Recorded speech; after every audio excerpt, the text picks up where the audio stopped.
Court bar association चुनाव एक उच्च शिक्षित वर्ग चुनाव है, लेकिन इस चुनाव में छोटे स्तरों के चुनाव जैसा नजारा है। सभी ओर प्रत्याशियों के बोर्ड, बैनर, पोस्टर और पर्चे बिखरे पड़े हैं। कुछ वकील इसे प्रचार प्रक्रिया मानते हैं, तो वहीं कुछ वकील इस तरह के प्रचार प्रक्रिया से चिंतित भी हैं। वकीलों को उम्मीद है कि चुनाव जीतने वाले प्रत्याशी उनकी भलाई के लिए काम करेंगे और कोर्ट बार एसोसिएशन चुनाव के गिरते स्तर में सुधार भी करेंगे।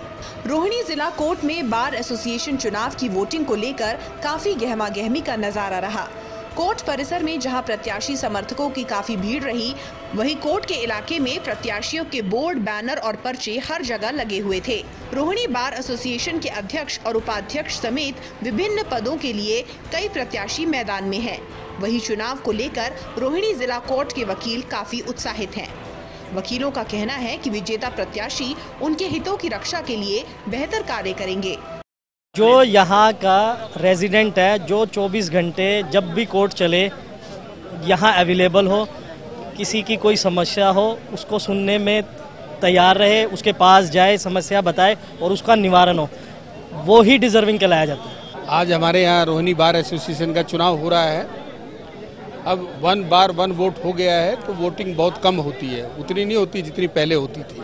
जहाँ इलेक्शन होता है वहाँ हर जगह यही प्रक्रिया चलती है, वहाँ होता ही ऐसे ही है।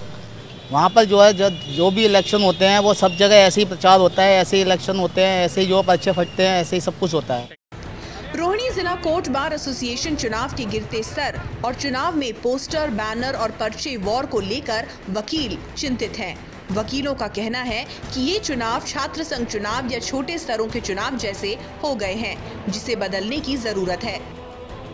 ये जो बार काउंसिल का चुनाव होता है ये वकीलों के हित के लिए होता है और इसीलिए चुनते हैं कि भाई जो भी जीत के आए वो वकीलों के हित में काम करे। लेकिन जिस तरीके से ये बार काउंसिल का चुनाव हो रहा है और उसमें जो चुनाव का स्तर है ये इस तरीके से हो गया जैसे आम यूनिवर्सिटी का चुनाव होता है या गाँव में प्रधानी का चुनाव होता है, तो इससे जो लोग हैं उनको वकीलों को भी परेशानी होती है, जो आम क्लाइंट आते हैं जिनके मुकदमे होते हैं उनको भी परेशानी होती है, जजों को भी परेशानी होती है, इतना शोर शराबा होता है।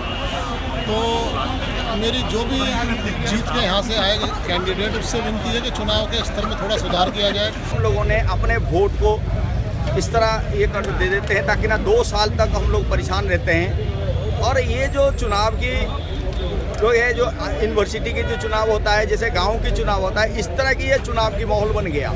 ऐसे नहीं होना चाहिए और एक साफ सुथरी चुनाव होना चाहिए और लोगों को अपनी जो वोट है वो वोट को सोच समझ के देना चाहिए ताकि वर्ष 2006 में दिल्ली बार एसोसिएशन से अलग हुई रोहिणी कोर्ट बार एसोसिएशन एक प्रेस्टीजियस एसोसिएशन है। हर 2 साल पर होने वाले इस चुनाव से वकीलों को काफी उम्मीदें हैं।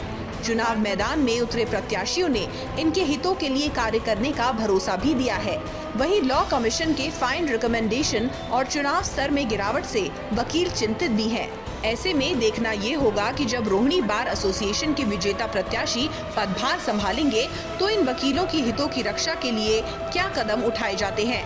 लॉ कमीशन के वकीलों पर फाइन लगाने के रिकमेंडेशन पर क्या रुख अपनाया जाता है, साथ ही आगामी चुनाव के वक्त किस प्रकार से चुनाव प्रक्रिया में सुधार लाया जाता है।